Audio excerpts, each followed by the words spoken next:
এই প্যান্ডেলটা ভাঙা হইতেছে এখন, দেখো গাইস।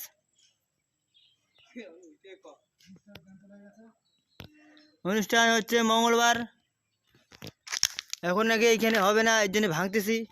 এই যে ওইখানে নতুন করে করা হইবে। মাঠের মধ্যে যে জল, জলে জল।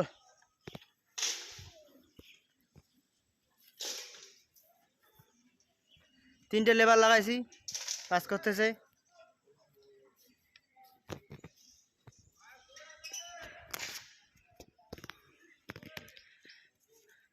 দেখো কিভাবে কাজ করতেছে, একটা বাঁশের উপর চড়ে আর একটা বাঁশ খুলতেছে।